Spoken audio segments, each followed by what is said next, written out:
আগের ক্লাসে আমরা বিশেষণ পদ নিয়ে আলোচনা করেছিলাম। সেখানে বলেছিলাম যে বিশেষণ পদকে তিন ভাগে ভাগ করা যায়: বিশেষের বিশেষণ, ক্রিয়া বিশেষণ এবং বিশেষণের বিশেষণ।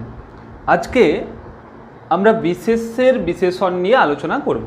বিশেষের বিশেষণ এই প্রকারটা নিয়ে আলোচনা করব। এর যে ভাগগুলো রয়েছে সেগুলো সহজেই তোমরা সংজ্ঞাগুলো কিভাবে মনে রাখবে এবং উদাহরণ দেখলে কিভাবে বুঝতে পারবে যে এটা কোন বিশেষণের মধ্যে পড়ছে, সেই সম্পর্কে আলোচনা করব। এই ক্ষেত্রে গুরুত্বপূর্ণ হলো যে কয়েকটা শব্দ দিয়ে দিল, পদ দিয়ে দিল তোমাদেরকে, যে এখান থেকে খুঁজে লিখতে হবে যে এটা কোন বিশেষণের মধ্যে পড়ছে। যেভাবে বিশেষ্য পদটা আলোচনা করেছিলাম ঠিক সেইভাবেই এখানে বিশেষণ পদটাও আলোচনা করব, যাতে তোমরা পদগুলো ছোট ছোট পদ দেওয়া থাকে, সবসময় কিন্তু বাক্যের আকারে দেওয়া থাকে না, সেইগুলো দেখলেই কিভাবে বুঝতে পারবে এটা কোন বিশেষণের মধ্যে পড়ছে। তো দেখো, বিশেষণের প্রথমে আমরা আলোচনা করছি বিশেষের বিশেষণ। দেখো নামটার থেকে কি কার বিশেষণ বলেছে? বিশেষের বিশেষণ। বিশেষণ মানে কি বোঝাবে? দোষ, গুণ, অবস্থা, সংখ্যা এগুলো বোঝায়। তাহলে যার বিশেষণ বলবে, যেমন বিশেষের বিশেষণ বলবে, তাহলে যার বিশেষণ বলবে তার দোষ, গুণ, অবস্থা বোঝাবে। এইভাবে এই বিশেষণের যে ভাগগুলো রয়েছে সেগুলো সংজ্ঞাগুলো সহজে এইভাবে করতে পারবে। এরপর তাহলে দেখো বিশেষের বিশেষণটা দেখো, যে বিশেষণের দ্বারা কার দোষ, গুণ, অবস্থা বোঝাচ্ছে? বিশেষের। যে বিশেষণের দ্বারা বিশেষের দোষ, গুণ, অবস্থা, সংখ্যা, ক্রম ইত্যাদি বোঝায়,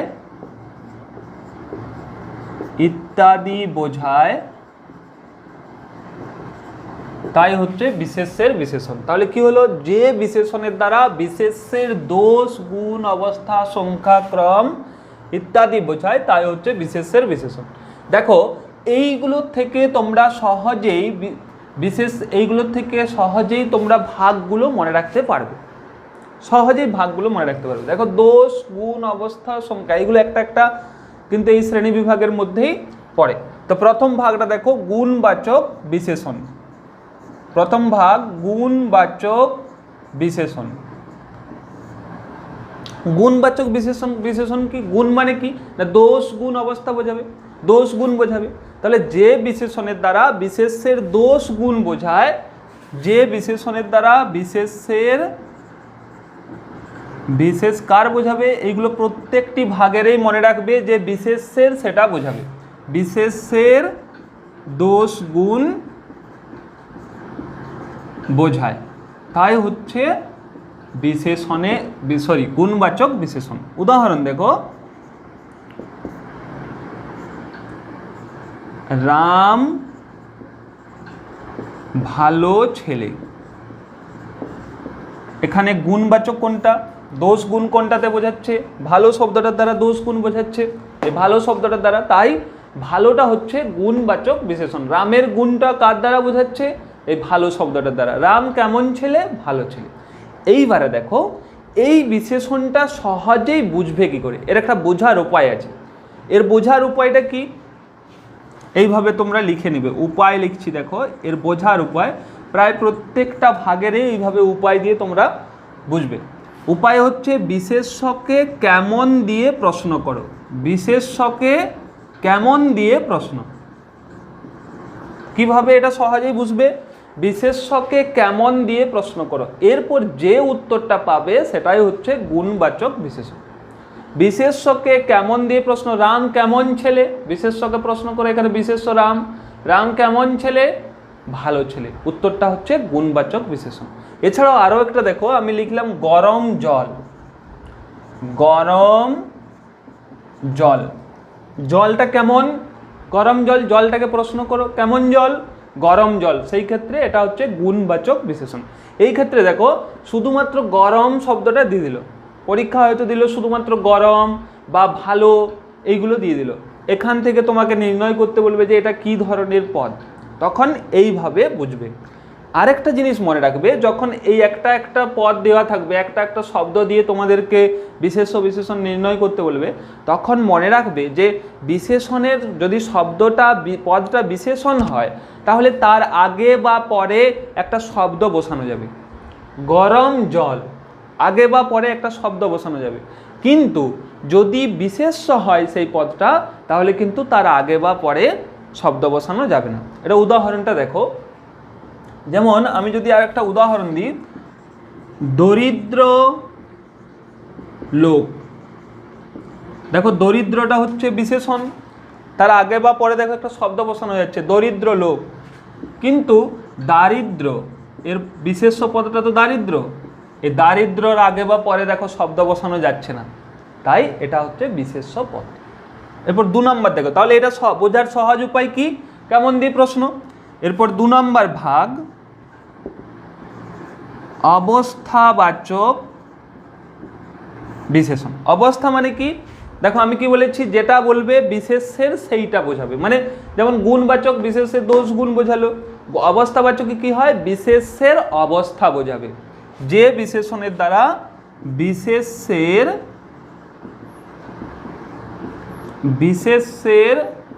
অবস্থা বোঝায়, বিশেষ্যটা কেমন অবস্থায় আছে সেই অবস্থাটা বোঝাবে। কেমন অবস্থা, যেমন ধরো চলন্ত ট্রেন, চলন্ত ট্রেন, ফুটন্ত জল।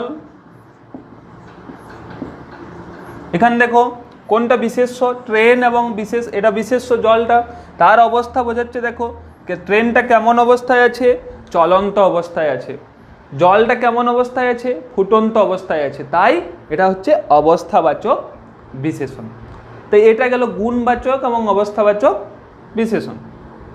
এরপর 3 নম্বর ভাগটা দেখো, 3 নম্বর হচ্ছে পরিমাণবাচক বিশেষণ। পরিমাণবাচক, পরিমাণ কি, এটা সংজ্ঞাটা কি না, যে বিশেষণের দ্বারা যে বিশেষণের দ্বারা বলে উল্লেখ করবে, যে বিশেষণের দ্বারা বিশেষের পরিমাণটা নির্দেশ করে। কি নির্দেশ করে, বিশেষের পরিমাণ নির্দেশ করে। পরিমাণ মানে কিন্তু দেখো একটা পরিমাণ বোঝাবে, সেখানে কিন্তু নির্দিষ্ট কিছু বোঝাবে না। এটা কিভাবে সহজে বুঝবে সেটা বলছি, দেখো উদাহরণটা দেখো। উদাহরণ, 2 কেজি চাল, 2 কেজি চাল,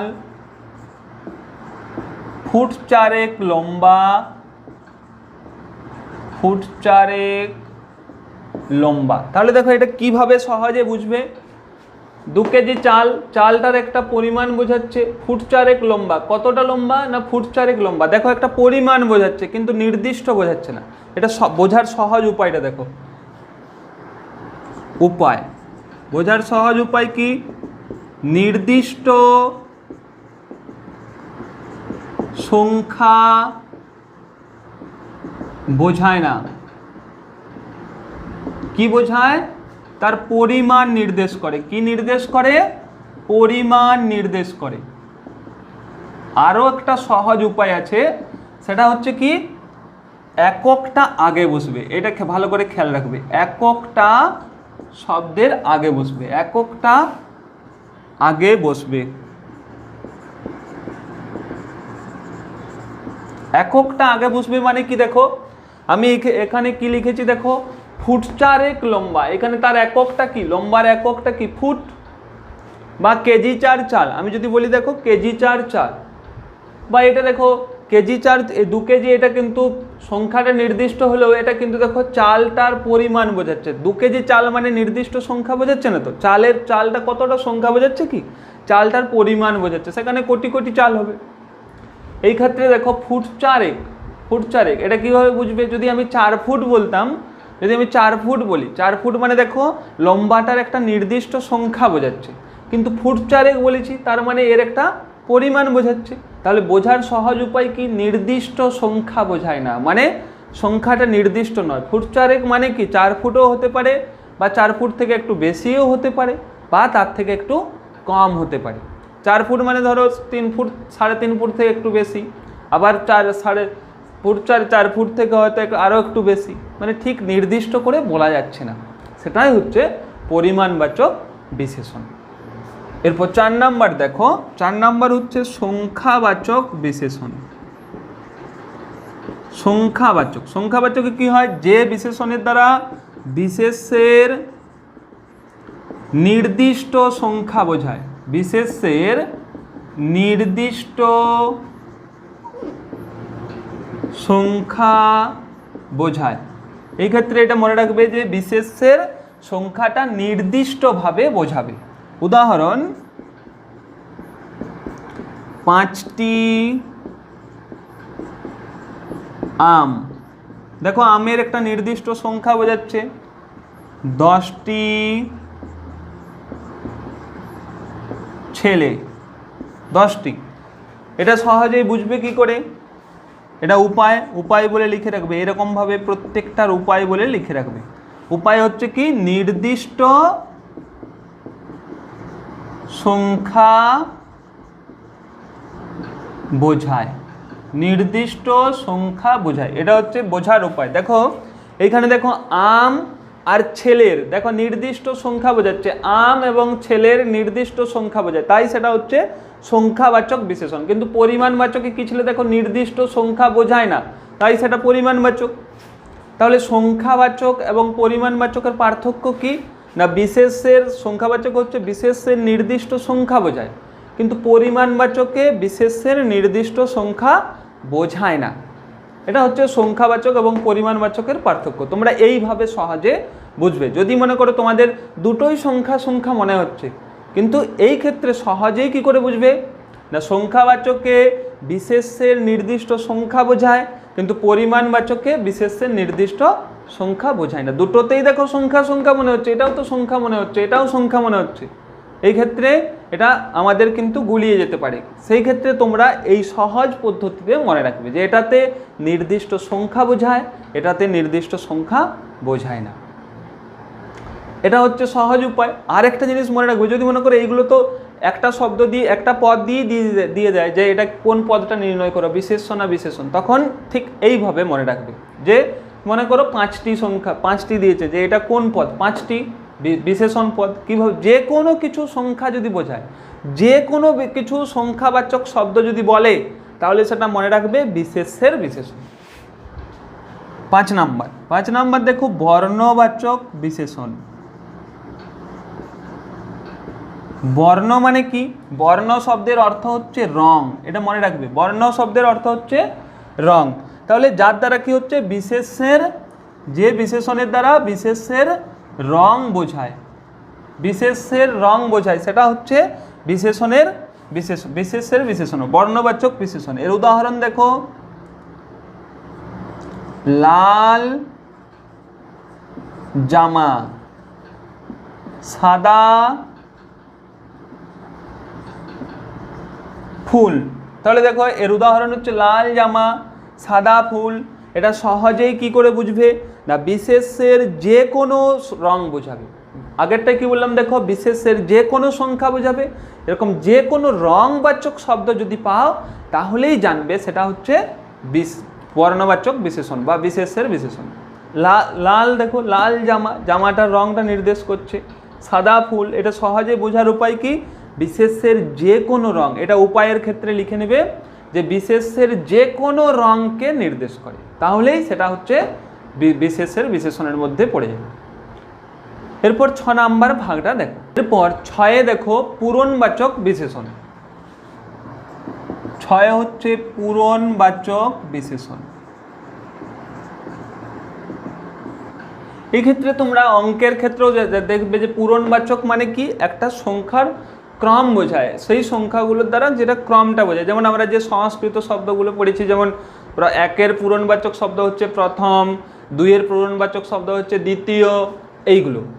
এইগুলো হচ্ছে পূরণবাচক। এটা কি বিশেষের একটা ক্রম বোঝায়, যে বিশেষণের দ্বারা বিশেষের ক্রম বোঝাবে। ক্রম মানে কি, এটা ক্রমানুসারে হবে, বিশেষের ক্রম বোঝায়, এই শব্দটা মনে রাখবে। ক্রম অর্থাৎ তার আগে বা পরে সংখ্যা বোঝায়। ক্রম মানে কি নির্দিষ্ট সংখ্যা নয়, তার আগে বা পরে একটা সংখ্যা বোঝায়। এমন একটা সংখ্যা বলতে হবে যেন বোঝা যায় তার আগে বা পরে কোনো সংখ্যা রয়েছে। এইভাবে কিভাবে বুঝবে দেখো,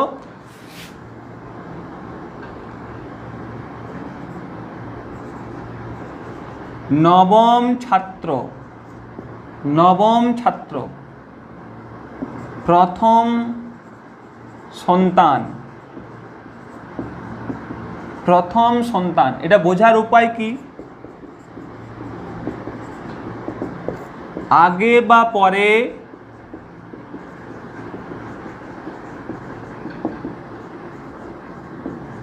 কাউকে বা কোনো কিছুকে নির্দেশ করে।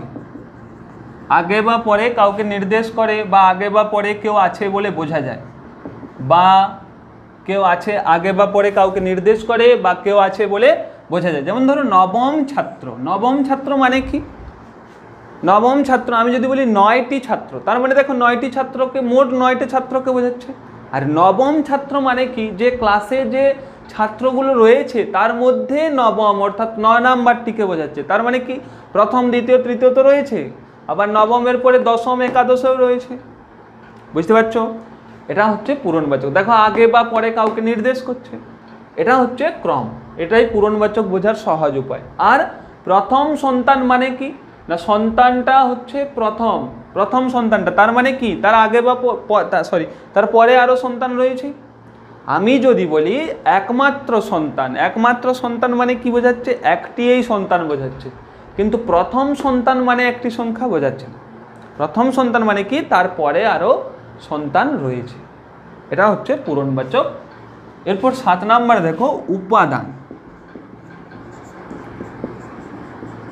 উপাদান মানে কি, যে জিনিসটা নিয়ে গঠিত। উপাদান কোনো কিছু, দেখো এই পেনটা কিছু উপাদান নিয়ে তো গঠিত, এটা প্লাস্টিকের পেন মানে প্লাস্টিক নিয়ে গঠিত। ধরো কাঠের চেয়ার, এটা চেয়ার, কাঠের চেয়ার, তাহলে কি চেয়ারটা কি নিয়ে গঠিত, কাঠ দিয়ে গঠিত, সেই কাঠটা হচ্ছে উপাদান। অর্থাৎ বিশেষ্যটা যে উপাদান নিয়ে গঠিত, যে বিশেষণের দ্বারা বোঝা যায় বিশেষ্যটি যে উপাদান নিয়ে গঠিত, সেটাই হচ্ছে বিশেষ, সেটাই হচ্ছে উপাদানবাচক, সেই উপাদানটা হচ্ছে বিশেষণ। যেমন কাঠের চেয়ার, কাঠের চেয়ার, কাঁচের গ্লাস, কাঁচের গ্লাস। দেখো চেয়ারটা কি নিয়ে গঠিত, কাঠ দিয়ে গঠিত, গ্লাসটা কি নিয়ে গঠিত, কাঁচের গ্লাস।